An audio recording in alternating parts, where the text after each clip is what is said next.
Hello दोस्तों, मेरा नाम है कुणाल और स्वागत है आप सभी लोगों का एक नए लेक्चर में, जिसमें हम डिस्कस करने वाले हैं एक नया सब्जेक्ट जिसका नाम है सॉफ्टवेयर प्रोजेक्ट मैनेजमेंट। इसको शॉर्ट में हम एसपीएम के नाम से भी जानते हैं।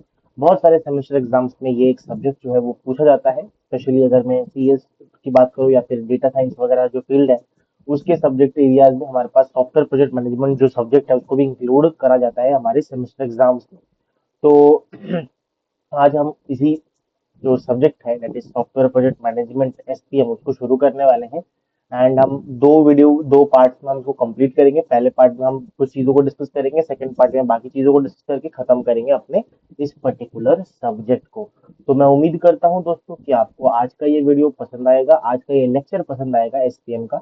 शुरू करने से पहले मैं आपको ये बता देता हूँ कि जो भी नोट्स हैं, लेक्चर नोट्स, वो आपको डिस्क्रिप्शन में मिल जाएंगे, इसी वीडियो के नीचे आपको मिल जाएगा।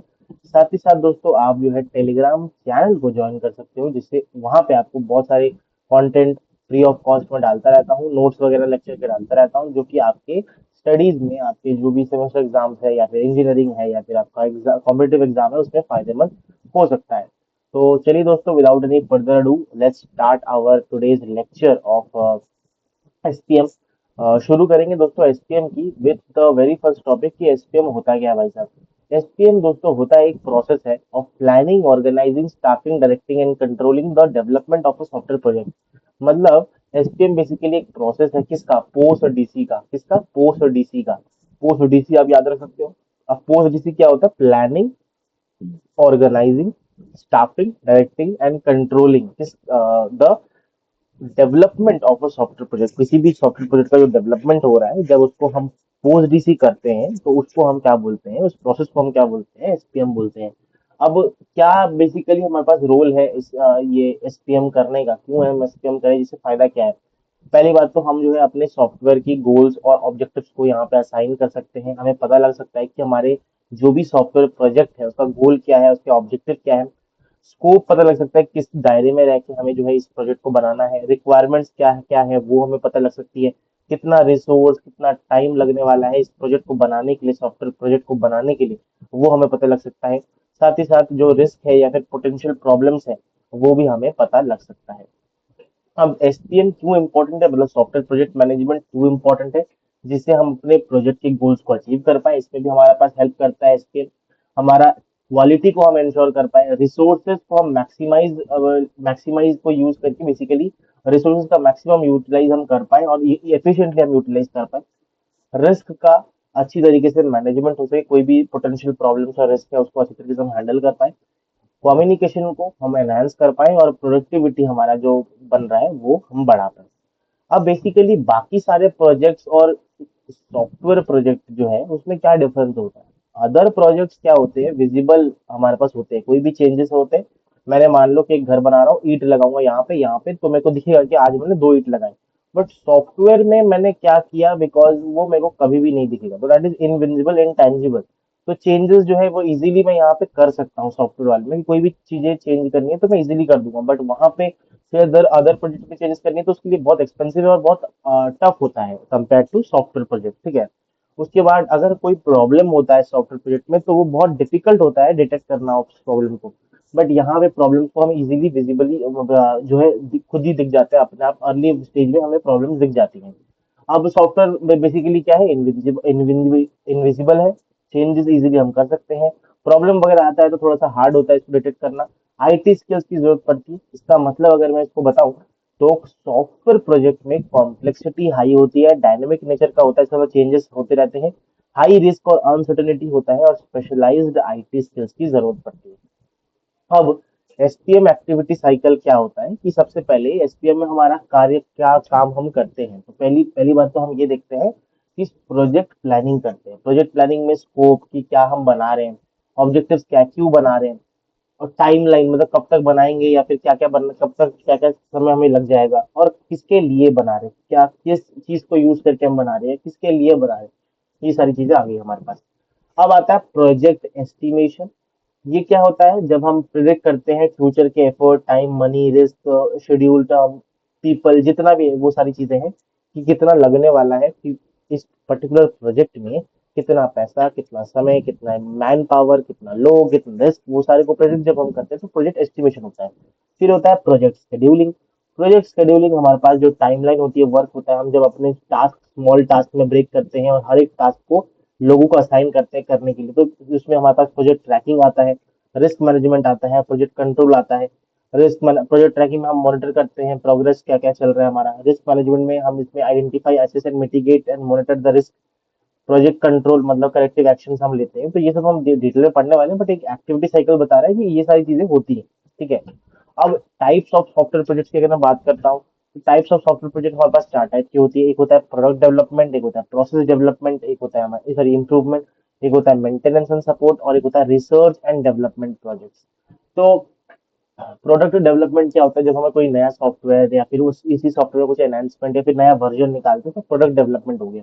प्रोसेस इंप्रूवमेंट, जब हम कई नई तरीके, नए टूल्स या फिर रिव्यू हम करते हैं किसी चीज को, अपने प्रोजेक्ट को, तो हो गया हमारा process improvement. Maintenance and support क्या होता है, जब हम डिफेक्ट्स वगैरह को फिक्स करते हैं, अब फीचर्स वगैरह को अपडेट करते हैं, ये सारी चीजें। And research and development projects क्या क्या होगी, जैसे कोई नया टेक्नोलॉजी, नया एल्गोरिदम अगर हम लाते हैं तो। Common characteristic of software project क्या होता है, हर एक सॉफ्टवेयर प्रोजेक्ट में क्या देखने को भी मिल जाता है। पहली बात तो हाई रिस्क होता है और अनसर्टेनिटी और कॉम्प्लेक्सिटी होती है। चेंजिंग रिक्वायरमेंट्स होता है, टीम डिपेंडेंसी देखने को मिलती है और इनविजिबल प्रोग्रेस हमें देखने को मिलता है। तो प्रोजेक्ट अगर सिस्टम अगर देखें, एक सॉफ्टवेयर है जिसमें पीपल है, प्रोसेस और टूल्स है, जो कि एक साथ मिलकर काम कर रहे हैं ऑन टाइम, बजट और क्वालिटी और सॉफ्टवेयर बनाने के लिए। That is basically how project system is manage. ठीक है। तो किस तरीके से हमारा एक प्रोजेक्ट सिस्टम मैनेज होता है, वही बताने की कोशिश यहाँ पे हो रही है कि planning, executing, monitoring, controlling, risk management और कम्युनिकेशन से हमारे पास हुआ है।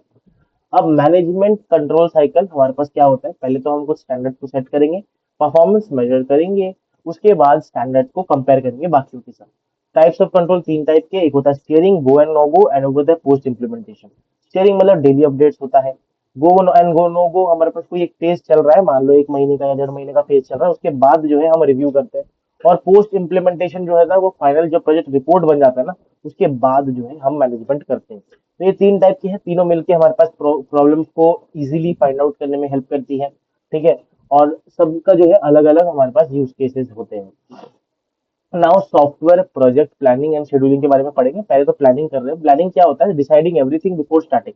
तो सॉफ्टवेयर प्लानिंग क्या होता है, जब मैं सारी चीजों को डिसाइड करता हूँ पहले शुरू करने से पहले, राइट।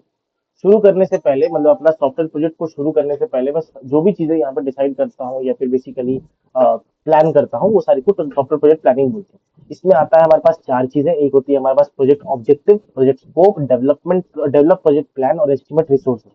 तो प्रोजेक्ट ऑब्जेक्टिव हमारे पास स्मार्ट। स्मार्ट क्या होता है कि हमें प्रोजेक्ट ऑब्जेक्टिव क्या है, मतलब क्या, किस लिए, या फिर what are the objectives of the, क्यों हम ये कर रहे हैं, क्यों। क्यों का सवाल हम यहाँ पे क्यों का जवाब हम यहाँ पे ढूंढते हैं। तो क्यों बेसिकली हमें स्पेसिफिक रहना होता है। हम जो भी बना रहे हैं वो मेजरेबल होना चाहिए, रिलेवेंट होना चाहिए। ठीक है। और यहाँ पे हमारे पास होना चाहिए रिन्यूएबल होना चाहिए, टाइम बाउंड होना चाहिए, और अचीवेबल होना चाहिए। ए का मतलब अचीवेबल। अचीवेबल का मतलब ऐसा नहीं कि हमने कुछ ऐसा सोच लिया कि जो कि मैं बना ही नहीं सकता, है ना। तो अचीवेबल रहना चाहिए। स्पेसिफिक मतलब ऐसा नहीं कि कुछ भी बना रहा हो, एक स्पेसिफिक दायरे में रह के, बाउंड्री में रह के हमें बनाना है। मेजरेबल मतलब ऐसा नहीं कि उसमें बहुत जो है टाइम, बहुत ज्यादा मैन पावर, और कभी बन इम्पॉसिबल प्रोजेक्ट मैंने पकड़ लिया, क्योंकि मेजरेबल क्वांटिटी में हमारे पास रिसोर्सेज मिनिमम अवेलेबल है, और उन्हीं का इस्तेमाल करके हमें जो है यहाँ पे काम करना है। That is project objective. दूसरा आता है प्रोजेक्ट स्कोप, किस चीज को हमें इंक्लूड करना है अपने प्रोजेक्ट में, किस चीज को हमें इंक्लूड नहीं करना है। फिर हम प्रोजेक्ट प्लान बनाते हैं, जिसमें हम task, resources, schedule, people, budget वगैरह ये सबको हम यहाँ पे देखते हैं कौन कितना लगेगा, और एस्टिमेट करते हैं उसके बाद लास्ट की कितना मनी, फैसिलिटी सॉफ्टवेयर के लिए कितना पैसा, मनी, टाइम सब लगेगा, उसको एस्टिमेशन हम करते हैं। प्रोजेक्ट शेड्यूलिंग में हम क्या करते हैं, बेसिकली शेड्यूल करते हैं कोई भी प्रोजेक्ट को, या फिर किस तरीके से हमारे पास टाइमलाइन के बेसिस पे हम यहाँ पे करते हैं, हम देखेंगे उसको। एक होता है हमारा प्रोजेक्ट एक्टिविटीज और एक होता है हमारा सीक्वेंसिंग एक्टिविटीज। प्रोजेक्ट एक्टिविटीज क्या होता है, इंडिविजुअल पीस ऑफ वर्क को हम क्या बोलते हैं, प्रोजेक्ट एक्टिविटी बोलते हैं। ये वेल डिफाइंड होता है, मेजरेबल होता है, असाइनेबल होता है। जैसे मान लो कि जो डेटाबेस है, आपने पढ़ा होगा डेटाबेस, आपने डीबीएमएस में पढ़ा होगा। तो डीबीएमएस में हमारे पास जब हम डेटाबेस बनाते हैं तो डेटाबेस का स्कीमा डिफाइन करते हैं। तो एक बंदा रहेगा जो क्या करेगा, डिजाइन करेगा डेटाबेस का स्कीमा। एक जो है वो फ्रंट एंड बनाएगा लॉगिन स्क्रीन का। इस और कुछ कुछ जो है टेस्ट केसेस हमारे पास पास करेगा। तो इस तरीके से हमारे पास हर एक एक्टिविटी बाई एक्टिविटी लोग काम करेंगे, वेल डिफाइंड एक्टिविटीज होंगी, मेजरेबल एक्टिविटीज होंगी और असाइनेबल एक्टिविटीज होंगी जो लोग करेंगे। तो ये हो गया हमारा प्रोजेक्ट एक्टिविटी। दूसरा आता है हमारे पास सीक्वेंसिंग एक्टिविटी। ये क्या होता है? एक्टिविटीज जब हमारे पास एक दूसरे पर डिपेंड करती हो, जब एक्टिविटीज हमारे पास एक दूसरे पर डिपेंड करते हो, तो उस केस में सीक्वेंसिंग एक्टिविटी आता है। तो एग्जाम्पल जैसे मान लो कि हम कोई भी कोड है हमारा, उसको मैं टेस्ट नहीं कर सकता जब तक कोड लिखा नहीं जाओ, है ना। कोड लिखा जाएगा उसके बाद ही तो मैं टेस्ट कर पाऊंगा। तो टेस्टिंग एक एक्टिविटी है, कोडिंग एक एक्टिविटी है। तो code testing is dependent on coding वाला एक्टिविटी। तो उस केस में हमारा सीक्वेंसिंग एक्टिविटी आता है। मान लो हमारे पास दो एक्टिविटी है, ए और बी। तो चार टाइप के हमारे पास सीक्वेंस होती है। एक होता है finish start, finish finish, start start, start finish. Finish start में क्या होता है कि हम सबसे पहले ए को फिनिश करेंगे तभी जाके मैं बी को स्टार्ट कर सकता हूँ। फिनिश फिनिश में क्या होता है कि मैं ए को खत्म ही नहीं कर सकता, सॉरी बी को खत्म ही नहीं कर सकता, बी को खत्म ही नहीं कर सकता जब तक ए को खत्म ना करूं। ऐसे मतलब स्टार्ट स्टार्ट, इसका मतलब मैं बी को स्टार्ट ही नहीं कर सकता जब तक मैं ए को स्टार्ट ना करूं। और इसके बाद ऐसे दैट इज स्टार्ट फर्स्ट, इसका मतलब मैं सबसे पहले ए को स्टार्ट, मेरे को कम मिनिमम मेरे को ए को स्टार्ट करना ही पड़ेगा तभी जाके मैं बी को फिनिश कर सकता हूँ। मैं ए को स्टार्ट करूंगा तभी जाके बी फिनिश होगा, सीधी सी बात, ये भी आप सोच सकते हो। थोड़ा कंफ्यूजिंग स्टेटमेंट है, बट ये चार टाइप के हमारे पास यहाँ पे सीक्वेंसिंग एक्टिविटीज होती है। नाउ वी लर्न अबाउट, दोस्तों हमारे पास यहाँ पे जस्ट अ सेकेंड गाइस, या मैं उम्मीद करता हूँ आपको दिख रहा होगा। जस्ट अ सेकेंड, यस, या दैट्स इट। ओके, सो अब हम देखेंगे कि टास्क सेट और टास्क नेटवर्क क्या होता है। टास्क सेट बेसिकली दोस्तों simply collection of related task का एक कलेक्शन होता है। बहुत सारे टास्क जो है एक सिंपली कलेक्शन उसको बोल लो, जो कि हमें जरूरत है कोई भी स्पेसिफिक गोल को अचीव करने के लिए। अब टास्क सेट में क्या क्या चीजें होती है? एक होता है रिक्वायरमेंट टास्क सेट, जिसमें रिक्वायरमेंट जैसे इंटरव्यू का डॉक्यूमेंट एनालिसिस, प्रोटोटाइपिंग, ये सारी चीजें होती है जिसमें रिक्वायरमेंट लिखा होता है, या फिर रिक्वायरमेंट्स में टास्क होती है। फिर डिजाइन टास्क सेट होता है जिसमें डेटाबेस का design, UI design, architecture design, ये सब डिजाइन डिजाइन का काम होता है। डेवलपमेंट सिमिलर, मतलब सिमिलर टास्क को बेसिकली एक गुच्छे में रख देना, सिमिलर बात है। और रिलेटेड टास्क को एक सिंपली कलेक्ट कर लेना। जैसे डेवलपमेंट है, डेवलपमेंट के रिलेटेड जितना भी हमारे पास टास्क है, coding, each feature, unit testing, ये सारी चीजें। फिर टेस्टिंग टास्क है, इसमें टेस्टिंग के integration testing, system testing, user acceptance testing, वो सारी चीजें आ जाएगी।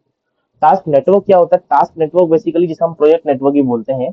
जब एक जो है टास्क है, अलग अलग टास्क एक दूसरे से कनेक्टेड हो या एक दूसरे पर डिपेंड करते हो, तो हमारा टास्क नेटवर्क बन जाता है। तो आप देखोगे सीओ से स्टार्ट करते हैं, टास्क ए है, बी है, सी है, डी है, ई है। तो सी जो है वो ए पे डिपेंड कर रहा है, बी जो है वो ए पे डिपेंड कर रहा है, डी जो है वो बी पे भी डिपेंड कर रहा है, ई जो है वो क्या कर रहा है हमारे पास बी पे और सी पे डिपेंड कर रहा है, एफ जो है वो डी और ई पे डिपेंड कर रहा है। तो इस तरीके से हमारी डिपेंडेंसी रहती है। क्यों हमारा टास्क नेटवर्क इंपॉर्टेंट है? वही बात है, जब डिपेंडेंसी हमें विजुअलाइज करनी हो, क्रिटिकल पाथ हमें फाइंड आउट करना हो। अब ये क्रिटिकल पाथ मतलब बेसिकली हम आगे पढ़ने वाले हैं, सीपीएम होता है, वो निकालना हो, स्लैक टाइम निकालना हो, आगे हम इसको भी पढ़ेंगे जब हम सीपीएम पढ़ रहे होंगे, तो ठीक है। रिसोर्स प्लानिंग करनी हो, तो इन सब जगहों में हमारे पास यहाँ पे ये काम में आता है, ठीक है। किस तरीके से बनाते हैं ऑलरेडी मैंने आपको बता दिया। लिस्ट ऑल द टास्क, फिर identify the dependency for each task, draw the task as nodes and boxes, and the task arrow showing the dependencies, add duration to each task, calculate the path through the network। तो ये basically आप go through कर सकते हो, इतना ही वो नहीं है। नेक्स्ट टॉपिक दोस्तों आता है हमारे पास यहाँ पे work breakdown structure, W B S. ये क्या होता है दोस्तों? ये ना हमारा जो प्रोजेक्ट है, फॉर एग्जाम्पल मैं प्रोजेक्ट बना रहा हूँ, प्रोजेक्ट एक्स। अभी एक्स मतलब आप कुछ और मत समझ लेना, एक्स वो एक्स नहीं है जो आप सोच रहे हो, ये वही एक्स है जो आप नहीं सोच रहे हो, ठीक है। तो बेसिकली मान लो, या फिर आप कुछ और मान लो यार, एक्स नॉट मान लो, कोई प्रोजेक्ट मैंने बनाया एक्स नॉट। इसका मेरे को एक ब्लूप्रिंट, एक स्केलेटन, या फिर एक आउटलाइन चाहिए। तो उस आउटलाइन, स्केलेटन, ब्लूप्रिंट, कुछ भी कह लो इस प्रोजेक्ट का, उसको हम क्या बोलते हैं? डब्ल्यूबीएस बोलते हैं। ये क्या करता है? हमारे प्रोजेक्ट को स्मॉलर और मैनेजेबल पीसेस में तोड़ देता है। जैसे मान लो मेरे को अटेंडेंस ऐप बनाना है, ये एक प्रोजेक्ट है। मैं क्या करूंगा? मैंने पहले तो तीन लेवल, पहली बार तोड़ा, this is level one the entire project. Level two में कुछ मेजर फेजेस हम बनाएंगे, जैसे हो गया हमारा रिक्वायरमेंट फेज, डेवलपमेंट फेज और टेस्टिंग फेज, ये तीन चीजें बनाई मैंने। फिर लेवल थ्री में क्या करूंगा? कंपोनेंट्स बनाऊंगा हर एक फेज में। पहले रिक्वायरमेंट में इंटरव्यू से मैं रिक्वायरमेंट गैदर करूंगा। डेवलपमेंट फेज में डेटाबेस डिजाइन हमारे पास यहाँ पे होने वाला है। टेस्टिंग में यूनिट टेस्टिंग होने वाला है। तो एक एक काम मैंने लिख दिया। इसके अंदर का भी हमारे पास काम है, इंडिविजुअल वर्क जो काम लोग करेंगे। लेवल स्मॉलेस्ट यूनिट जो होगा, document analysis, user interface coding, user acceptance, ये सारी चीजें। तो बेसिकली इस तरीके से हमारा डब्ल्यूबीएस बनता है। तो आप इसको एग्जाम में बना के आ सकते हो। तो how WBS is used in software project management? Task identification के लिए, मतलब जिसे बेसिकली क्योंकि हमने सारे टास्क को एक बार लिस्ट डाउन करके पूरा फ्लो चार्ट बना के रखा है, एक आउटलाइन बना के रखा है, तो हम कोई भी काम को भूलेंगे नहीं अपने प्रोजेक्ट में इंक्लूड करने में। एस्टिमेशन में भी हमारा काम में आता है कि कितना पैसा, कितना जो है स्मॉल टास्क का हम एस्टिमेशन करेंगे कि कितना ज्यादा पैसा या फिर रिसोर्स, टाइम, मनी, जो भी साइज लगने वाला है, और उसके बाद सम अप करके हम पूरा जो है प्रोजेक्ट का एस्टिमेशन कर सकते हैं। शेड्यूलिंग करने में काम आ जाता है, क्योंकि एक्टिविटीज जो है हम अपने शेड्यूल में इसको कर सकते हैं। कॉस्टिंग, हम जो है हर एक जो हमारा स्मॉलेस्ट यूनिट है उसका कॉस्ट निकालेंगे, और फिर जो है ऐड ऐड करते रहेंगे जिससे हमारा पूरा प्रोजेक्ट का कॉस्ट हमें निकल आए। रिसोर्स एलोकेशन में कि कौन से स्किल्स जो कौन से पैकेज में या फिर कौन सा स्किल कौन से लेवल में चाहिए, वो सब हम पता लगा सकते हैं, जिससे रिसोर्स अवेलेबिलिटी, रिसोर्स एलोकेशन हम कर सकें। और प्रोग्रेस को ट्रैक करने के लिए भी हमारे पास होता है स्टेटस रिपोर्टिंग, जब हम करते हैं, जो आगे हम पढ़ेंगे, उसमें हमारा ये काम में आ जाता है कि भाई क्या क्या प्रोग्रेस रहा, अगर हमारा डब्ल्यू हम मेंटेन करके रख रहे हैं तो। नेक्स्ट टॉपिक दोस्तों आपके स्क्रीन पर है EVA, that is called earned value analysis. Earned value analysis that is called EVA. ये बेसिकली मान लो ना एक डैशबोर्ड आपके पास है, उस डैशबोर्ड में ना प्रोजेक्ट का कुछ चीजें दिखती है। पहली बात तो प्रोजेक्ट में क्या दिखता है, मतलब प्रोजेक्ट का तीन चीजें दिखती है हमारे पास। क्या? पहला है where you plan to be. इसका मतलब आपने कहाँ सोचा था कि आप ये जो प्रोजेक्ट आप बना रहे हो, फॉर एग्जाम्पल आपने प्रोजेक्ट एक्स नॉट बनाया, तो आपने बोला था कि ये प्रोजेक्ट एक्स नॉट जो है वो मान लो कि फॉर एग्जाम्पल मान लो जब से भी आपने स्टार्ट किया, फॉर एग्जाम्पल 1 ईयर में आपने स्टार्ट किया, फर्स्ट ईयर ये है, फर्स्ट ईयर से सेकंड ईयर तक आपने मान लो 50% ऑफ वर्क हो जाएगा, ऐसा आपने प्लान किया, तो ये प्लान वैल्यू हो गया। वेर यू एक्चुअली आर, अभी आप कहाँ पे हो, फर्स्ट ईयर के हो गया है, अभी आप 25% में, तो ये अर्न वैल्यू हो गया। और वॉट यू हैव स्पेंट, इसका मतलब कितना पैसा इस यहाँ तक पहुंचने में स्पेंड किया, cost, that is called actual cost. तो ये तीन चीजें जो है एक डैशबोर्ड में अगर कहीं दिखती है, वो डैशबोर्ड जो है वो कोई भी प्रोजेक्ट का, that is called earn value analysis.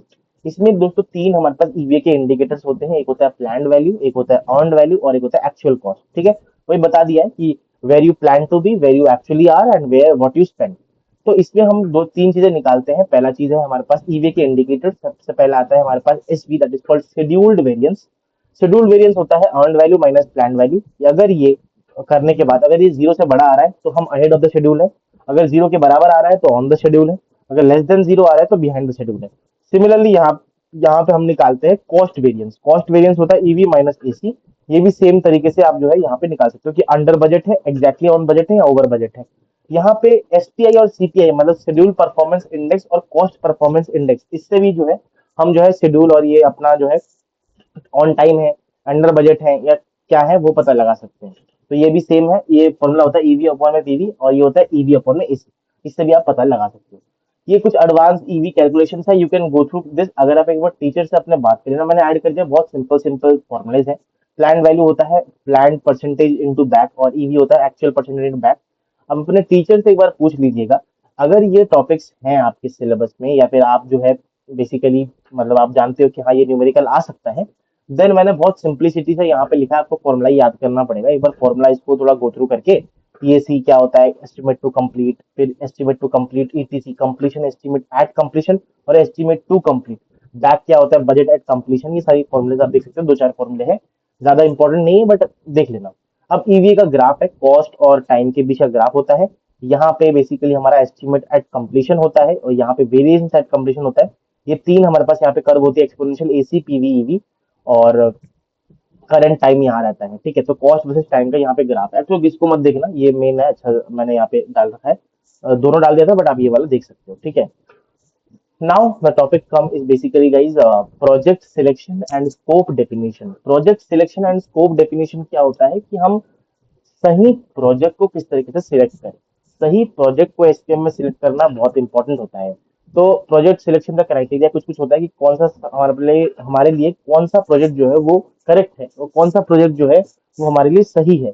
तो दैट इज द पॉइंट है ना, जो हम यहाँ पे देखते हैं प्रोजेक्ट सिलेक्शन वाले टॉपिक में। चलिए देखते हैं क्या है क्या नहीं। हाँ, इसमें हम देखते हैं स्ट्रेटेजिक अलाइनमेंट। इसका मतलब जो हमारा कंपनी गोल है, क्या हमारा प्रोजेक्ट उसको सपोर्ट कर रहा है। दूसरी चीज फाइनेंशियल बेनिफिट, क्या ये जो प्रोजेक्ट हम बना रहे हैं इसमें हम पैसा बनाएंगे या फिर पैसा सेव करेंगे। तीसरी, क्या वो हमारे पास अभी वो एल्गोरिदम या फिर टेक्नोलॉजी अवेलेबल है जिससे हम ये प्रोजेक्ट को बना पाए, क्या हमारे पास वो स्किल है। ठीक है, then then we have, just second guys, मैं थोड़ा सा इसको ऐसे करेंगे गाइस, हाँ, यस, ओके। उसके बाद आता है ऑपरेशनल इम्पैक्ट। इसका मतलब कितना डेली ऑपरेशन मेरे को अपने मेरे डेली ऑपरेशन में कितना ये प्रोजेक्ट का इफेक्ट पड़ेगा। रिस्क लेवल क्या है, मतलब क्या क्या चीजें इस प्रोजेक्ट में गलत जा सकती है, क्या क्या रिस्क हमारे पास है। रिसोर्स अवेलेबिलिटी, इसका मतलब क्या मेरे पास उतना मनी, उतना टाइम और उतना पीपल है, उतने लोग हैं जो ये बनाएंगे। ये सारी चीजों को मेरे को ध्यान में रखना पड़ता है। ये 6 चीजों को मेरे को ध्यान में कंप्लीटली रखना पड़ता है जब भी मैं कोई प्रोजेक्ट का सिलेक्शन कर रहा हूँ। अब प्रोजेक्ट सिलेक्शन के मेथड्स हमारे पास होते हैं। बेनिफिट मेजरमेंट मेथड होता है जिसमें हम प्रोजेक्ट को ऑन बेस्ड ऑन बेनिफिट की स्कोरिंग मॉडल, हम हर एक प्रोजेक्ट को रेट करेंगे कुछ क्राइटेरिया, ये जो क्राइटेरिया इसके हिसाब से रेट करेंगे। अगर वो क्राइटेरिया मीट कर रहा है और हमारे पास बेनिफिट दे रहा है तो हम बेनिफिट मतलब बेसिकली वो ले लेंगे जैसे। और कैलकुलेट करेंगे financial matrix, ROI, rate of interest, पे बैक पीरियड। और अगर ये सारी चीजें हमारे फेवर में आ रही है और बेनिफिट हमें दे रही है तो हम बनाएंगे, वरना हम नहीं बनाएंगे। दूसरा आता है कंस्ट्रेंट ऑप्टिमाइजेशन मेथड्स होते हैं जो कि हमारे पास mathematical model, linear programming, decision tree, इन सब का इस्तेमाल करके भी जो है हम यहाँ पे करते हैं। Now activity planning and network diagram. Activity planning and network diagram basically क्या है, एक लॉन्ग जर्नी का एक डिटेल आइटनरी जब हम बनाते हैं, मतलब एक लॉन्ग प्रोजेक्ट का जब सारे एक्टिविटीज को मैं जो है एक एक करके प्लान करता हूँ, एक डिटेल आइटनरी बनाता हूँ कि किस तरीके से सारे काम होने वाले हैं, दैट इज कॉल्ड हमारा एक्टिविटी प्लानिंग।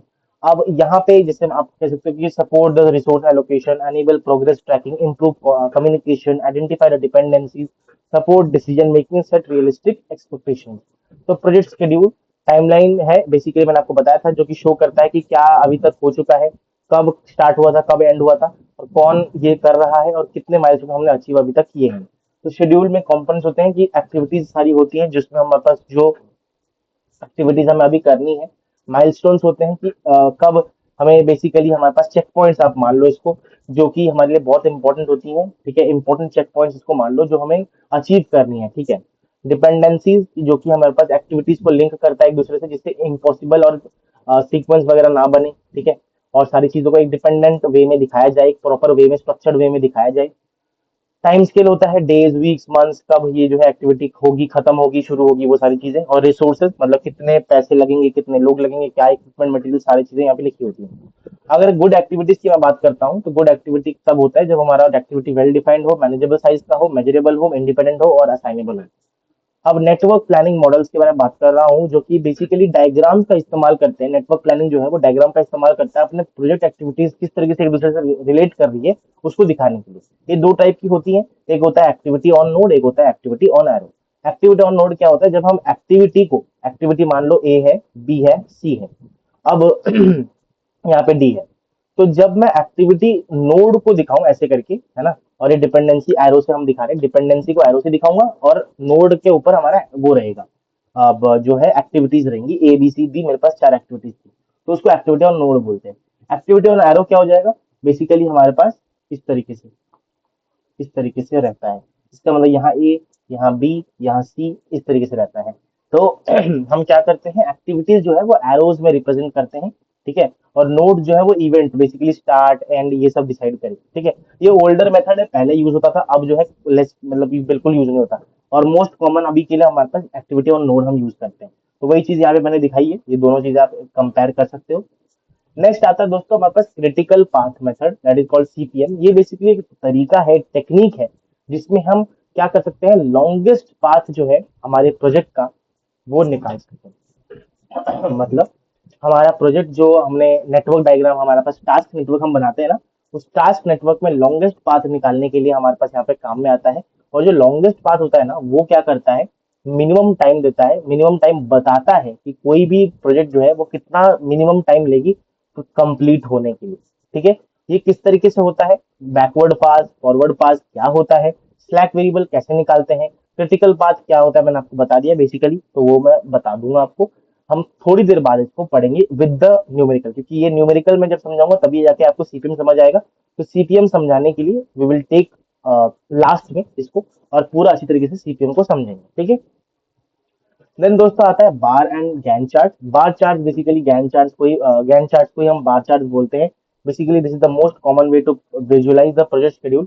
हमारे प्रोजेक्ट शेड्यूल को विजुअलाइज करने का सबसे अच्छा तरीका, मोस्ट कॉमन वे जो है वो गैन चार्ट होता है।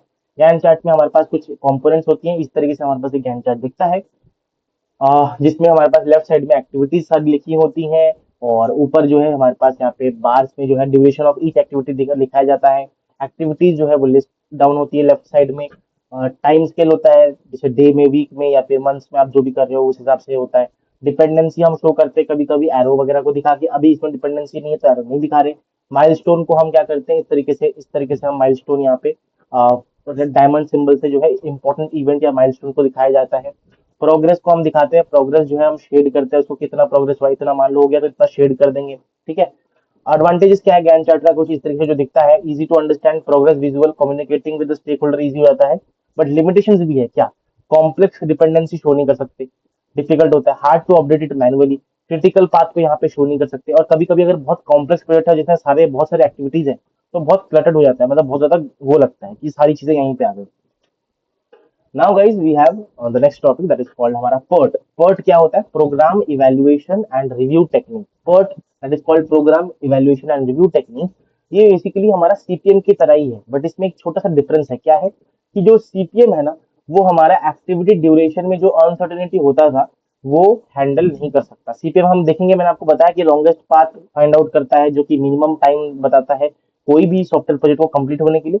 वही बात है, बट आप ये भी वही बताता है, बट बेसिकली यहाँ पे एक्टिविटी ड्यूरेशन में जो अनसर्टेनिटी है वो इसको हैंडल करता है। हम देखेंगे किस तरीके से करता है। यहाँ पे दोस्तों तीन एक्टिविटीज होती हैं जो कि पर्ट एस्टिमेट करता है। पहला आता है ओ, फिर आता है एम, फिर आता है पी। ओ क्या होता है, ऑप्टिमिस्टिक टाइम, फिर आता है मोस्ट लाइकली टाइम, और एक आता है पेसिमिस्टिक टाइम। ऑप्टिमिस्टिक टाइम हमारा जो है बेस्ट केस सिनेरियो होता है, जिसमें सारी चीजें सही जा रही है और शॉर्टेस्ट पॉसिबल टाइम हमारे पास चल रहे हैं, हम बिल्कुल अच्छे से काम कर रहे हैं, जो कि आइडियल होता है। जैसे मोस्ट लाइकली टाइम जो कि हमारा नॉर्मल सिनेरियो है, आइडियल नहीं है, टिपिकल डिले थोड़े बहुत होते हैं, प्रॉब्लम थोड़ा बहुत आ रहा है, रियलिस्टिक एस्टिमेशन हम यहाँ पे कर रहे हैं। और पीक क्या होता है, इसको पेसिमिस्टिक टाइम, जो कि वर्स्ट के सिनेरियो है, मतलब सब कुछ ही बेकार जा रहा है हमारे, जैसे जैसे सब कुछ ही बेकार जा रहा है, कुछ एक काम देता हूँ, दूसरा काम आप कर रहे हो, मतलब सब कुछ उल्टा कर रहे हो। तो ये चीज है हमारे पास, नॉर्मल बेकार जा रहा है सब कुछ।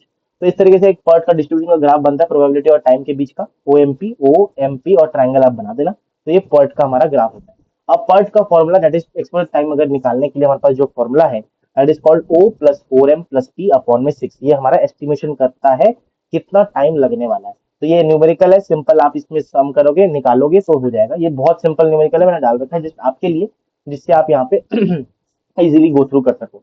अब मैंने आपको क्या बताया कि जो हमारा एक्टिविटी ड्यूरेशन में जो अनसर्टेनिटी है वो पर्ट हैंडल कर लेता है, किस तरीके से, स्टैंडर्ड डेविएशन का इस्तेमाल करके। स्टैंडर्ड डेविएशन क्या होता है हमारे पास, पी माइनस ओ अपॉन में 6। इसको आपने मैथ्स में कुछ और तरीके पढ़ा हुआ, बट यहाँ पे हमारा जो स्टैंडर्ड डिवीजन होता है वो पी माइनस ओ अपॉन में 6 के बराबर होता है। इसी वजह से वो जो है, जो एक्टिविटी ड्यूरेशन में जो अनसर्टेनिटी है उसको हैंडल वो कर देता है हमारा पर्ट। कब हमें पर्ट यूज करना चाहिए, जब एक्टिविटी टाइम जो है उसमें अनसर्टेनिटी हो, प्रोजेक्ट जो है वो कॉम्प्लेक्स हो और ज्यादा कुछ पता ना हो, और हमें जो है रिस्क को समझना है और प्रोबेबिलिटी एस्टिमेट करना है कंप्लीशन डेट का, उस केस में हम पर्ट का इस्तेमाल कर सकते हैं। Now come precedence network. Precedence network क्या होता है, एक्टिविटी और नोड डायग्राम होता है, shows all the 4 types of, basically not just finish to start, है ना। एक्टिव प्रेसिडेंस नेटवर्क क्या होता है, एओएन हमने पढ़ा था ना, वही होता है जिसमें हमारे पास क्या दिखाए, हम सीक्वेंशियल एक्टिविटी को हम दिखाएं, सीक्वेंशियल एक्टिविटी को हम दिखाएं। मैंने आपको बताया था ना, F S, S S, F F, ये वाले वही सारे जो है हमारे पास यहाँ पे दिखाए। तो आपको क्या करना है, अगर प्रेसिडेंस ग्राफ आता है, प्रेसिडेंस नेटवर्क आता है, तो आप बोलना कि एक्टिविटी और नोड डायग्राम होता है जो कि चारों टाइप की डिपेंडेंसी दिखाता है, और फिर आपको सीक्वेंशियल एक्टिविटी और उसके टाइप्स को एक्सप्लेन करना है, सीधी सी बात, मैंने इसलिए डाल दिया था यहाँ पे। फिर आता है लैग एंड लीड्स। लैग क्या होता है, बेसिकली एक रिक्वायर्ड डिले होता है। जैसे मान लो कि मैं पेंटिंग के बाद 2 दिन जो है पेंटर रुकता है क्योंकि ड्राई होगा, उसके बाद ही मैं नेक्स्ट कोट लगाऊंगा, तो वो रिक्वायर्ड डिले होता है, that is called lag. But lead क्या होता है, दैट इज कॉल्ड हमारा ओवरलैप अलाउड। इसका मतलब मैं अगर टेस्टिंग जो है सॉफ्टवेयर का वो एक दिन पहले स्टार्ट कर देता हूँ कोडिंग खत्म होने से एक दिन पहले, तो मैं एक दिन का लीड में रहूंगा, that is called lead, overlap lead. Okay. Now guys हमारे पास आता है topic risk analysis and management. Very important topic, risk analysis and management. Risk होता क्या है, risk is any uncertain event that if it occurs could affect your project positively और negatively. Basically ये एक ऐसा इवेंट है, एक ऐसा अनसर्टेन इवेंट है, अगर वो इवेंट हमारा होता है तो हमारा ये जो सॉफ्टवेयर प्रोजेक्ट है उसको ये पॉजिटिवली या फिर नेगेटिवली अफेक्ट कर सकता है। अब जो है रिस्क के कुछ कैरेक्टरिस्टिक्स होते हैं। पहला चीज है अनसर्टेनिटी। इसका मतलब हो भी सकता है, नहीं भी हो सकता, इवेंट हो भी सकता है, नहीं भी हो सकता, जो भी रिस्क वाला इवेंट है। इम्पैक्ट, अगर वो हुआ, वो मेरे प्रोजेक्ट को कितना इम्पैक्ट डालेगा, पॉजिटिव इम्पैक्ट डालेगा, नेगेटिव इम्पैक्ट डालेगा, वो सारी चीजें। टाइमिंग, रिस्क कभी भी कहीं भी हो सकता है। अब टाइप ऑफ रिस्क इम्पैक्ट क्या होता है, शेड्यूल, मतलब वो बेसिकली रिस्क अगर आता है तो मेरे प्रोजेक्ट को डिले कर सकता है, शेड्यूल डिले कर सकता है। कॉस्ट, क्या मेरे मतलब बेसिकली अगर रिस्क नेगेटिव होता है तो मेरा एक्सपेंस को इंक्रीज कर सकता है, क्वालिटी में प्रोडक्ट की क्वालिटी को रिड्यूस कर सकता है, स्कोप हो सकता है कि मैं जो चाहता था, मान लो कि कंपनी ने बोला था हम एक्स डिलीवर करेंगे, बट रिस्क की वजह से हम वाई डिलीवर कर पा रहे हैं, तो that is called scope. Reputation, शायद हमारे कंपनी और टीम का रेपुटेशन डैमेज हो सके। तो रिस्क के बहुत सारे यहाँ पे गंदी चीजें, मतलब कुछ गलत, या फिर आप कह सकते हो कि गलत प्रभाव जो है वो यहाँ पे बताया गया है। अब रिस्क दो टाइप की होती है, एक होता है नेगेटिव रिस्क जो हम थ्रेट बोलते हैं, और पॉजिटिव रिस्क जो हम अपॉर्चुनिटी बोलते हैं। नेगेटिव रिस्क क्या होता है, जब कोई की पर्सन हमारे टीम का वो छोड़ के चले जाता है, तो टेक्नोलॉजी जो है वो सही से काम नहीं करती है, तो bad things might happen. Positive risk क्या होता है, जब हमारे पास टीम जो है वो नया स्किल एक लर्न कर लेती है अचानक से, जिससे हमारा जो वर्क है वो काम करने की शक्ति बढ़ जाती है, स्पीड बढ़ जाता है, नया टूल अवेलेबल हो जाता है, तो क्वालिटी इंप्रूव होती है, ये सारी चीजें। अब रिस्क के हमारे पास टाइप्स होते हैं, जब हम रिस्क के अलग अलग टाइप्स को ब्रेक डाउन करके डिवाइड करके हम जो है एनालाइज करते हैं, तो उसको हम बोलते हैं रिस्क ब्रेकडाउन स्ट्रक्चर। तो हमारे पास चार टाइप के रिस्क होते हैं, एक होता है टेक्निकल रिस्क, एक होता है प्रोजेक्ट रिस्क, एक होता है ऑर्गेनाइजेशनल रिस्क, एक होता है एक्सटर्नल रिस्क। टेक्निकल रिस्क में रिक्वायरमेंट, टेक्नोलॉजी, परफॉर्मेंस, क्वालिटी, इन सब के बारे में हमारे पास बातें होती है, इन सब पे हमारे पास प्रभाव पड़ सकता है। प्रोजेक्ट रिस्क हमारा schedule, budget, resources, stake holders, ये सारी चीजें होती हैं। ऑर्गेनाइजेशन रिस्क में हमारे पास team skill, management, communication, culture, ये सब होता है। एक्सटर्नल रिस्क मतलब मार्केट का कुछ रिस्क है, मार्केट में जीडीपी घट गई, या फिर मान लो स्टॉक मार्केट का प्राइस जो है बढ़ गया, फॉर एग्जाम्पल ऐसे करके, कॉम्पिटिशन एनवायरमेंट, ये सारी चीजें एक्सटर्नल रिस्क है। वही बात है कि रिस्क मैनेजमेंट हमें किस तरीके से रिस्क को मैनेज करना चाहिए वो बताया गया है यहाँ पे। रिस्क को मैनेज कैसे करें, सबसे पहले आप आइडेंटिफाई करो कि रिस्क क्या क्या है, एक दो तीन, एनालाइज किया, फिर उसको एनालाइज करने के बाद प्रायोरिटाइज किया कि भाई तीन सबसे मेन है, फिर टू है, फिर वन है, मान लो। फिर आप क्या करोगे, प्लान करोगे, उसके लिए रेस्पॉन्स मॉनिटर करोगे, मिटिगेट करोगे और रेस्पॉन्ड करोगे रिस्क के साथ में। तो मिटिगेट करना, मतलब यहाँ पे देखो, identify the risk, analyse the risk, prioritise the risk और प्लान द रिस्क, रेस्पॉन्स कि किस तरीके से आप रेस्पॉन्ड करोगे, अवॉइड करोगे रिस्क को, ट्रांसफर करोगे रिस्क को, मिटिगेट करोगे मतलब उसका जो प्रभाव है, इम्पैक्ट है। मिटिगेट का मतलब जो रिस्क है उसका इम्पैक्ट को आप कम करोगे, ठीक है, सीधी सी बात है। फिर आप क्या करोगे कि रिस्क को मॉनिटर करोगे और रेस्पॉन्ड करोगे रिस्क को। अब रिस्क प्रोबेबिलिटी इम्पैक्ट मैट्रिक्स क्या होता है, बेसिकली प्रोबेबिलिटी और इम्पैक्ट का हमारे पास यहाँ पे मैट्रिक्स है। यहाँ पे हम क्या करते हैं, कोई भी रिस्क है उसके बीच में हमारे पास क्या बनाते हैं, प्रोबेबिलिटी इम्पैक्ट मैट्रिक्स की क्या प्रोबेबिलिटी है और ये रिस्क कितना है उसका, ठीक है, इम्पैक्ट कितना है। तो मान लो कि प्रोबेबिलिटी लो है और इम्पैक्ट भी वेरी लो है। अगर मैं बात करता हूँ यहाँ पे मीडियम है, तो हमारा हाई जो है प्रोबेबिलिटी हमारे पास मीडियम है, तो इसका मतलब प्रोबेबिलिटी क्या है कि कोई भी हमारा जो रिस्क है उसका इम्पैक्ट कितना होगा, बेसिकली हाई होगा, मीडियम होगा, क्रिटिकल होगा, जो भी होगा। तो ये जो रिस्क प्रोबेबिलिटी मैट्रिक्स है, मतलब प्रोबेबिलिटी इम्पैक्ट मैट्रिक्स है, वो हेल्प करता है हमारे रिस्क को एनालाइज करने में, मॉनिटर करने में, और किस तरीके से हम मिटिगेशन करेंगे, रिस्क का प्रभाव कम करेंगे, इम्पैक्ट कम करेंगे, वो चीज डिसाइड करने में हमारा रिस्क प्रोबेबिलिटी मैट्रिक्स काम में आता है। रिस्क वेक्टर स्ट्रक्चर मैंने आपको ऑलरेडी बता दिया, डब्ल्यूएसबीएस की तरह होता है, बट ये रिस्क की तरह रिस्क के लिए होता है, जो कि हमारे सारे रिस्क को ऑर्गेनाइज करता है इनटू कैटेगरीज एंड सब कैटेगरीज, जो कि आप यहाँ पे देख सकते हो। ये और थोड़ा डिटेल डायग्राम है, ऑलरेडी मैं इसको एक्सप्लेन करके आ चुका हूँ, technical risk, project risk, organisation risk, external risk, ये सारी चीजें लिखा है। रिस्क रजिस्टर क्या होता है, रिस्क रजिस्टर हमारे पास यहाँ पे होता है एक डॉक्यूमेंट, या फिर आप कह सकते हो स्प्रेडशीट, एक्सेल शीट हो गया, जो कि हमारे सारे जो रिस्क हैं जो भी हमने अभी तक आइडेंटिफाई किए हैं हमारे प्रोजेक्ट के अंदर, उसको क्या करता है, आइडेंटिफाई करने के बाद वो ट्रैक रखता है हमारे प्रोजेक्ट में, ठीक है। इसका मतलब मान लो कि यहाँ पे देखो, रिस्क रजिस्टर का एक टेम्पलेट है, एक्सेल शीट होगी, उसमें रिस्क की आईडी होगी, फिर हमारे पास रिस्क डिस्क्रिप्शन होगा कि हाँ, किस मतलब क्या हुआ था, रिस्क किस लिए आया, या फिर किस लिए हमारे पास आया है, ये कौन से कैटेगरी में ये फॉल करेगा, रिसोर्सेज, टेक्निकल, जो भी है। प्रोबेबिलिटी और उसका इम्पैक्ट हम कैलकुलेट करते हैं, जिससे हम प्रोबेबिलिटी इम्पैक्ट मैट्रिक्स बना पाए। प्रायोरिटी हम असाइन करते हैं कि हाई हाई है, ये मीडियम है। ओनर कौन है इस रिस्क को हैंडल करने के लिए, वो हमारे पास लिखते हैं। रेस्पॉन्स स्ट्रैटेजी, कंटिजेंसी प्लान, मतलब बेसिकली हम किस तरीके से ठीक करेंगे, और स्टेटस अभी क्या है, एक्टिव है, ये मॉनिटर हम कर रहे हैं, वो सारी चीजें। ये बेसिकली सिंपल टेम्पलेट है, रिस्क रजिस्टर इस तरीके से दिखता है। नाउ हमारे पास यहाँ पे प्रोजेक्ट एस्टिमेशन एंड इवैल्यूएशन, ये हमने ऑलरेडी अपने सेकंड वीडियो में हम इसको डिस्कस करने वाले हैं, that is we will cover this, because वहां पे हम फंक्शन पॉइंट वगैरह को डिस्कस करेंगे। तो for now we will not discuss this particular topic in this video, we will discuss in this topic in the next video. Okay, now दोस्तों हम पढ़ने वाले हैं कॉस्ट बेनिफिट एनालिसिस के बारे में। कॉस्ट बेनिफिट एनालिसिस क्या होता है, बेसिकली हमारा प्रोजेक्ट में, मान लो मेरे पास, वापस मैं अपने प्रोजेक्ट एक्स नॉट को ले आता हूँ। मैंने इस प्रोजेक्ट एक्स नॉट में मान लो ₹10 लगाया। अब ये 10 जो है वो रुपीज मेरे को 15 भी दे सकता है, या तो ₹5 भी दे सकता है, और मैं यहाँ पे लिख देता हूँ, ठीक है। तो वही कॉस्ट बेनिफिट एनालिसिस यही चीज कंपेयर करता है कि मैंने जितना पैसा लगाया, what the project cost, versus what benefit it will bring. यहाँ पे हुआ तो बेनिफिट हमारा 5 रुपए का हुआ, यहाँ पे हमारा लॉस ऑफ 5 रुपए का हुआ। तो इसी चीज का एनालिसिस कि भाई हमारे पास यहाँ पे जो भी पैसा मैं लगा रहा हूँ किसी भी सॉफ्टवेयर प्रोजेक्ट में, तो क्या बेनिफिट वो जो है ला रहा है, that is called cost benefit analysis. कितना पैसा लगाया, कितना बेनिफिट हुआ। कैश फ्लो फोरकास्टिंग इसमें हम करते हैं, जो कि प्रिडिक्ट करता है कि when the money will come in and go out during a project.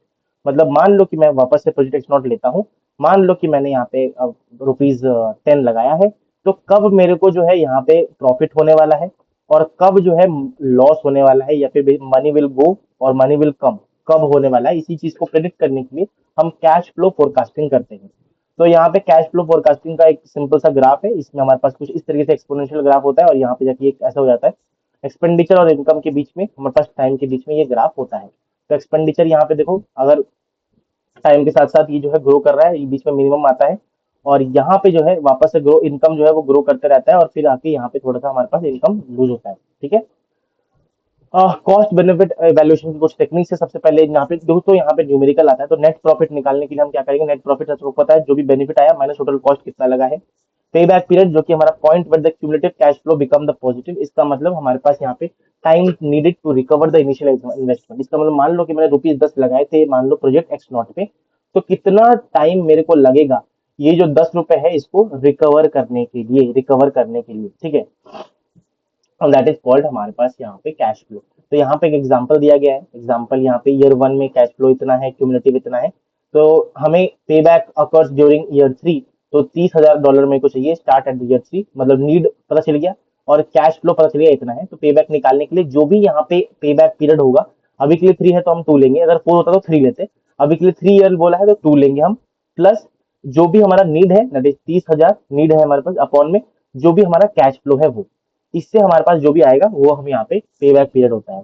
Advantage simple to understand, good for liquidity analysis, और डिसएडवांटेज वो पोस्ट पे बैक प्रॉफिट को इग्नोर करता है, ignore the time value of money. ठीक है। Then आता है हमारा return on investment. Return on investment क्या होता है, profit related to the investment, इसका मतलब कितना मैंने इन्वेस्ट किया और कितना मेरा प्रॉफिट हुआ। तो यहाँ पे हम क्या करते हैं, आरओआई निकालने के लिए एवरेज एनुअल प्रॉफिट, मतलब एक साल में कितना प्रॉफिट हुआ, अपॉन में टोटल इन्वेस्ट मैंने कितना किया था, इनटू 100, सीधी सी बात। तो मान लो टोटल इन्वेस्टमेंट मैंने $100, $100,000 किया था मैंने, टोटल प्रॉफिट 5 साल में इतना है, तो एक साल में कितना हो जाएगा एनुअल प्रॉफिट, देखो $50,000 अपॉन में 5, मतलब 10,000 का एनुअल प्रॉफिट है। आरओआई कितना होगा, 10,000 अपॉन में 100,000, इंटू 100 करेंगे तो 10% का हमारे पास यहाँ पे आरओआई रेट ऑफ इन्वेस्टमेंट आता है। फिर एनपीवी, एनपीवी क्या होता है, sum of all cash flows discounted to present value using interest rate. This is very important दोस्तों। NPV that is net present value, that is, would you rather have $100 today or $100 a year from now? Today's $100 is worth more because you can invest it and earn interest. That is NPV. NPV वही काम को देखता है। यहाँ पे हम discount factor formula होता है, डिस्काउंट फैक्टर निकालने के लिए हमारे पास क्या होता है, 1/1+r⁻t। तो यहाँ पे r जो है वो हमारा डिस्काउंट रेट होता है, t जो है वो हमारे पास number of years in future होता है। अब प्रेजेंट वैल्यू मतलब पीवी निकालने के लिए हमारे पास क्या करना पड़ता है, फ्यूचर कैश फ्लो, ठीक है, इनटू डिस्काउंट फैक्टर जो हमने यहाँ निकाला, इसको मल्टीप्लाई कर देते हैं, सीधी सी बात है। तो यहाँ पे देखो डिस्काउंट फैक्टर दिया हुआ है, सॉरी 10% इंटरेस्ट के लिए हम हर एक ईयर में, हर एक साल में, और टी जो है वो हर एक साल था ना, तो हर एक साल में मैंने क्या किया, यहाँ पे डिस्काउंट फैक्टर को कैलकुलेट किया। फिर हर एक साल में मैंने कैश फ्लो मेरे को ऑलरेडी दिया था, यहाँ पे डिस्काउंट फैक्टर दिया था, मैंने प्रेजेंट वैल्यू निकाल ली, मतलब इसको मल्टीप्लाई किया इसके साथ, इसको मल्टीप्लाई किया इसके साथ, इसको मल्टीप्लाई किया इसके साथ। ठीक है। फिर आ गया, फिर इन सबको सम करेंगे तो जो आएगा, जिसको बोलते हैं नेट प्रेजेंट वैल्यू, इसको बोलेंगे नेट प्रेजेंट वैल्यू। अगर नेट प्रेजेंट वैल्यू दोस्तों ग्रेटर देन 0 आती है तो प्रोजेक्ट जो है वो वैल्यू ऐड कर रही है तो एक्सेप्ट करेंगे, अगर 0 आती है तो प्रोजेक्ट जो है वो ब्रेक इवन में है, मतलब ना प्रॉफिट ले दे रही है ना लॉस कर रही है, तो इनडिफरेंट है। अगर 0 से कम है तो प्रोजेक्ट जो है वो डिस्ट्रॉय, मतलब डिस्ट्रॉय द वैल्यू, मतलब लॉस हो रहा है तो रिजेक्ट करेंगे। और जब हमारा एनपीवी 0 के बराबर होगा ना, यहाँ पे आपने देखा होगा ये ब्रेक्स इवन, तो उसको हम बोलते हैं इंटरनल रेट ऑफ रिटर्न। इसका मतलब डिस्काउंट रेट, बेसिकली इंटरनल जो, सॉरी आप, मैं आपको बताता हूँ, जो डिस्काउंट रेट हमने निकाला था 1/1+r⁻t, जब ये दोस्तों हमारे पास ये कौन सा वैल्यू हम रखें, ये कौन सी वैल्यू हम रखें, इस पे ये इसकी कौन सी वैल्यू होनी चाहिए जिससे हमारा एनपीवी 0 हो जाए, उसी वैल्यू को हम क्या बोलते हैं, इंटरनल रेट ऑफ रिटर्न बोलते हैं। अब what is the advantages of हमारे पास NPV, consider time value of money, consider all cash flows, provide absolute value not percentage. Disadvantage require choosing discount rate, harder to explain to non financial people, है ना। तो ये सारी चीजें हमारे पास होती है। देन प्रोजेक्ट रिपोर्ट सिलेक्शन जो कि डॉक्यूमेंट होता है जिसमें हमारे पास प्रोजेक्ट की इंफॉर्मेशन होती है जो कि हम स्टेक होल्डर्स को देते हैं, जिसमें स्टेटस रिपोर्ट होता है, प्रोग्रेस रिपोर्ट होता है, वेरिएंस रिपोर्ट होता है, रिस्क रिपोर्ट होता है, माइलस्टोन रिपोर्ट होता है, फाइनल प्रोजेक्ट रिपोर्ट होता है। ये सारे हम नेक्स्ट वीडियो में कवर करेंगे इसको, है ना। ये ज्यादा इंपॉर्टेंट नहीं है। प्रोसेस मॉडल भी हम जो है नेक्स्ट वीडियो में यहाँ पे करने वाले हैं, राइट। ये सारे जो फॉर्मुलेज हमने पढ़े हैं वो सारे मैंने यहाँ पे लिख के रख दिया है। डोंट वरी गाइस, जो ये वाला जो टॉपिक है प्रोजेक्ट रिपोर्ट सिलेक्शन और जो चॉइस ऑफ प्रोसेस मॉडल है, इसको हमने डिटेल में पार्ट 2 में करने वाले हैं। अभी जो है हम करने वाले हैं हमारा main task, that is called हमारा नेटवर्क डिजाइन, जो हमारा था ना यहाँ पे सीपीएम। एक सेकेंड, सीपीएम, हम यहाँ पे सीपीएम करने वाले हैं। अच्छा, मैंने यहाँ पे लिखा भी हुआ है, वाओ कूल। तो काटना नहीं है भाई। Second, yes. तो हम अभी करने वाले हैं सीपीएम।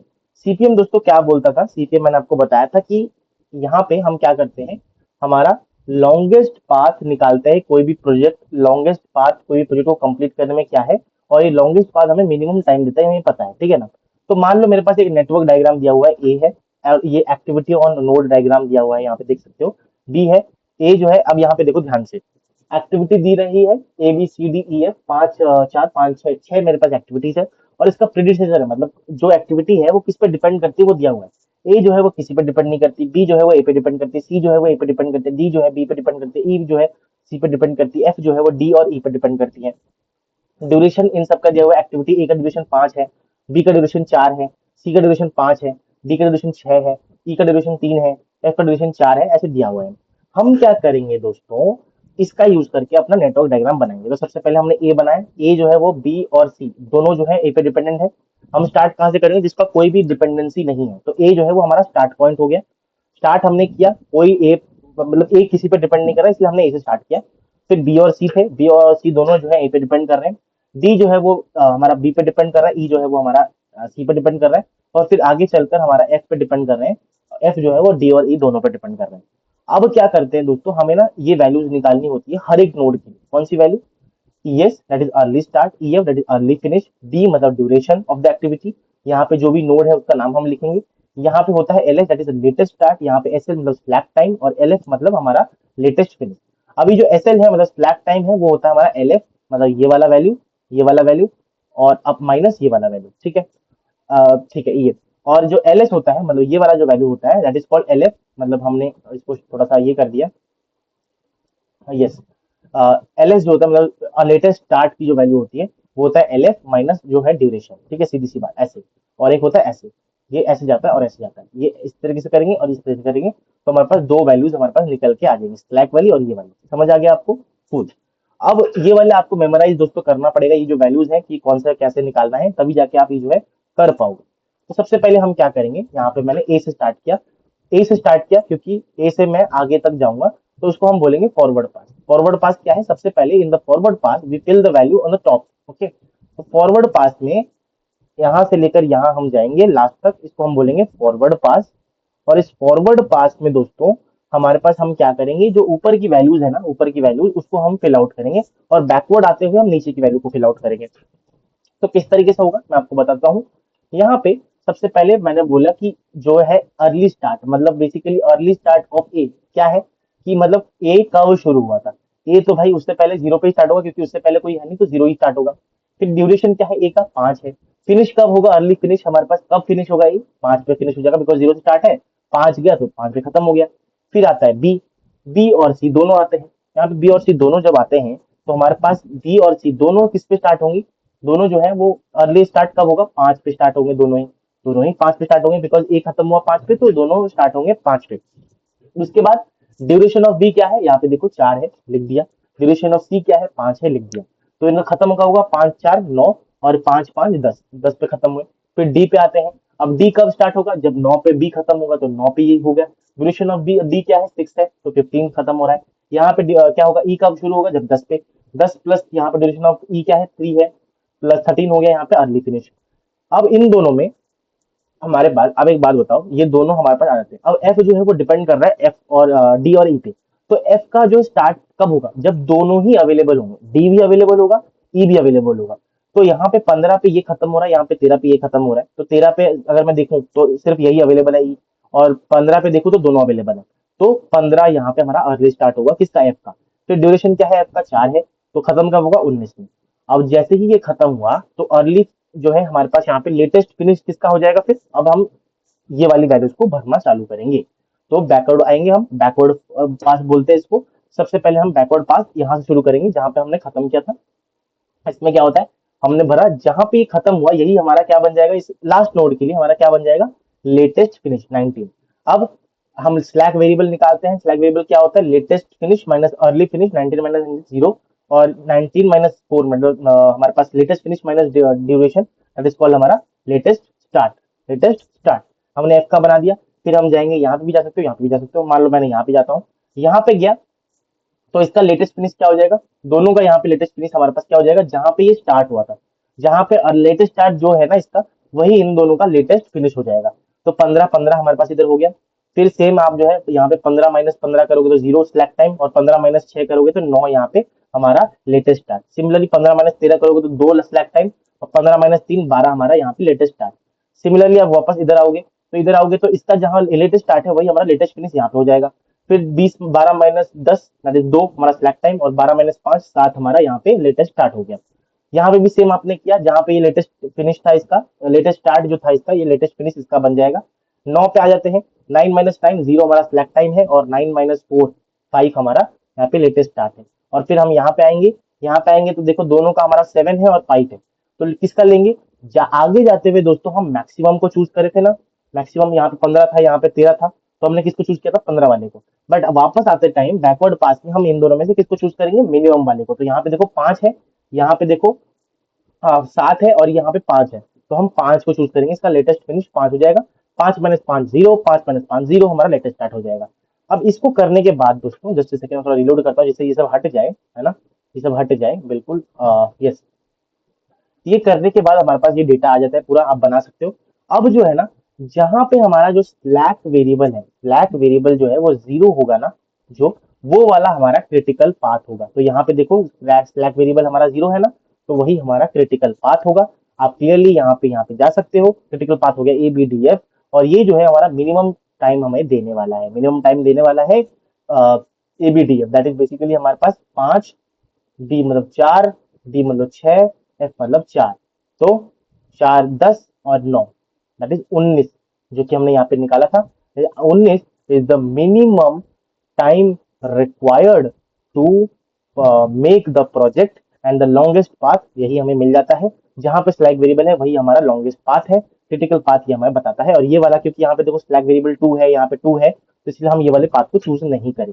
तो this is all about critical path method. AON मैंने आपको ऑलरेडी बता दिया था, एरो ये बता दिया था मैंने ऑलरेडी, ये तो ऑलरेडी हो चुका है। And this is the second part जो कि हम नेक्स्ट में करने वाले हैं, जो हमारा सेकंड वीडियो होने वाला है। बट जो मेन चीज थी वो मैंने आपको बता दी। तो दोस्तों इसी के साथ आज का हमारा ये जो लेक्चर है, आज का हमारा जो ये वीडियो है, वो यहीं पे समाप्त होता है। मैं उम्मीद करता हूँ दोस्तों आपको आज की वीडियो में बहुत कुछ सीखने को मिला होगा, बहुत कुछ नया जानने को मिला होगा। नेक्स्ट पार्ट में हम और भी चीजों को, जो मैंने आपको बताया कि हम ये वाला चीज नहीं करेंगे अभी, तो वो हम नेक्स्ट पार्ट में डिस्कस करने वाले हैं। सारी टॉपिक्स को हम डिस्कस करेंगे, कोई छोड़ना नहीं है, कुछ भी नहीं छोड़ रहा हूँ, सारी चीजों को हम डिस्कस करने वाले हैं। और पूरा जो है आपको अच्छी तरीके से सॉफ्टवेयर प्रोजेक्ट मैनेजमेंट जितना मैं एफर्ट डाल सकता हूँ वो करके मैं आपको समझाने की कोशिश करूंगा, राइट। तो इसी के साथ दोस्तों आज का हमारा ये लेक्चर यहाँ पे समाप्त होता है। मैं उम्मीद करता हूँ आपको आज के लेक्चर में मजा आया होगा। अगर मजा आया है, hit the like button right away, अपने दोस्तों के साथ इस वीडियो को शेयर कीजिए। And yes, thank you so very much. हम मिलेंगे ऐसे ही धमाकेदार लेक्चर में, लेक्चर पार्ट 2 में। तब तक के लिए thank you so much. Bye bye.